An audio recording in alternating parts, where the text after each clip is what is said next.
بسم الله الرحمن الرحيم، والصلاة والسلام على أشرف المرسلين سيدنا محمد عليه أفضل الصلاة والسلام. النهاردة زي ما انتم شايفين روتين يومي هنعمله مع بعض بحاجات كده بسيطة. في اختلافات طبعا.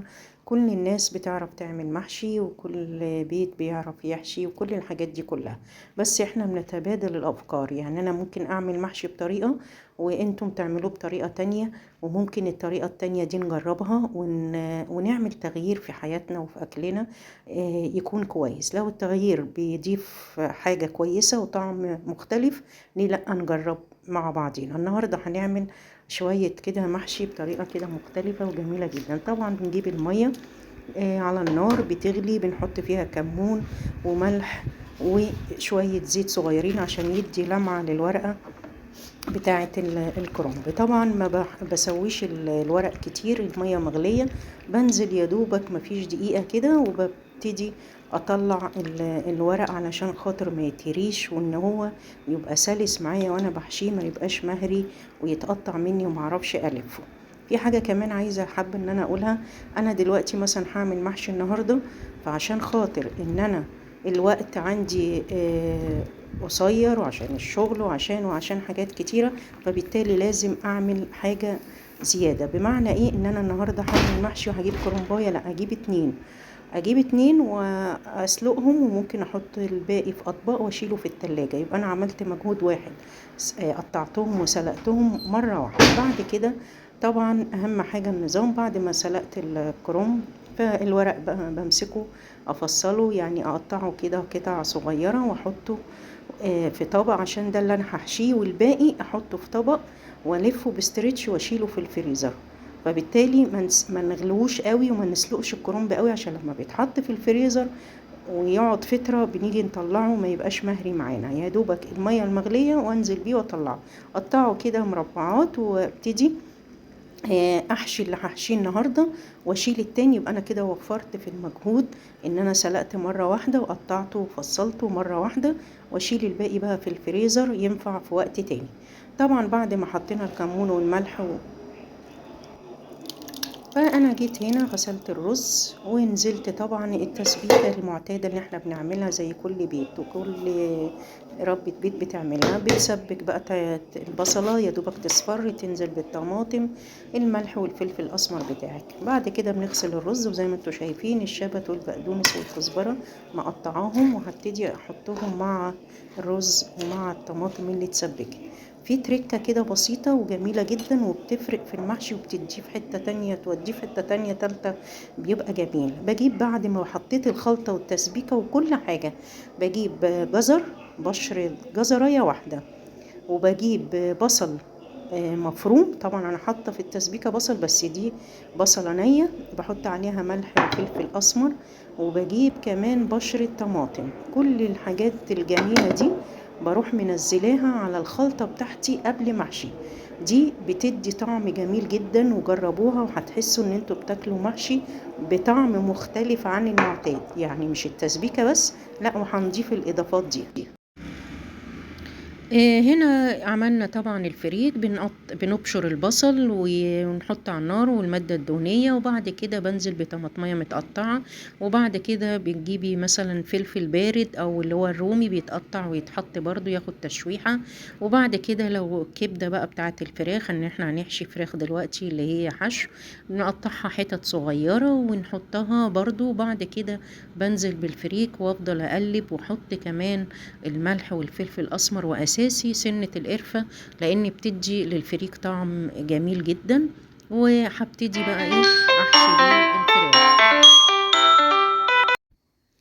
انا هنا طبعا جبت الفراخ الحشو، بتبقى طبعا يعني بالفرخة ما يعني النص كيلو، وحاجة بسيطة جدا. واهم حاجة بغسلها كويس بالدقيق والجنزبيل اللي هو البودر، بدعكها بيها بتشيل اي زفارة في الفراخ في الحمام في اي حاجة. واساسي بقى بعمل خلطة كده، بصل ببشره جامد او بعمله في الكبة بنعمه، وبحط عليه ملح وفلفل اسمر فقط لا غير، وبمسك الفرخة كده بفصل الجلد عن اللحم، وببتدي احط خلطة البصل بالفلفل الاسمر، دي بتدي فرق كبير قوي قوي قوي. وبتبلها من جوه ومن بره وبدعكها بالملح والفلفل والبصل، دعكة حلوة كده بره وجوه. زي ما انتوا شايفين انا فصلت الجلد عن اللحم بايدي كده بسيط، وبدخل البصل جوه وبسيبها كده ساعة.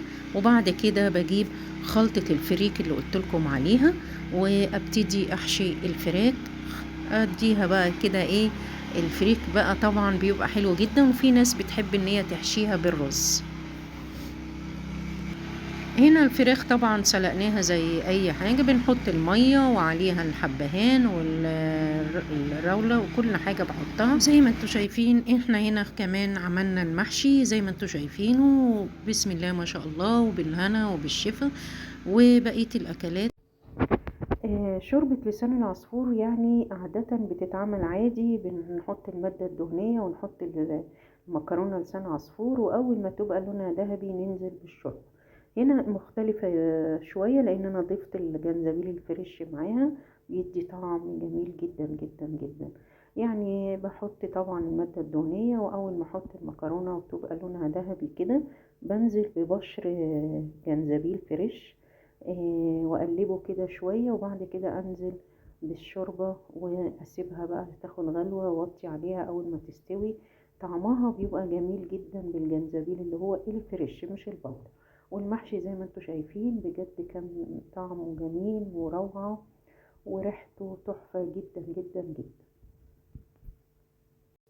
بسم الله الرحمن الرحيم. بصوا زي ما انتوا شايفين معايا دلوقتي البليلة. طبعا بعد ما عملنا الاكل النهاردة عملنا المحشي بكل المعلومات اللي احنا عملناها، يا رب ان شاء الله تكون مفيدة. طبعا انا البليلة بجيب غلة البليلة دي موجودة عند العطار، بجيبها طبعا ابص فيها لو فيها اي حاجة بطلعها. بعد كده بنقعها في مية ليلة كاملة. لازم انقعها ليلة كاملة، اي نوع من البقوليات لازم تتنقع كويس قوي قبل ما احطها على النار. بعد كده هحطها على النار تاخد غلوة واحدة، غلوة بس، واطفي عليها.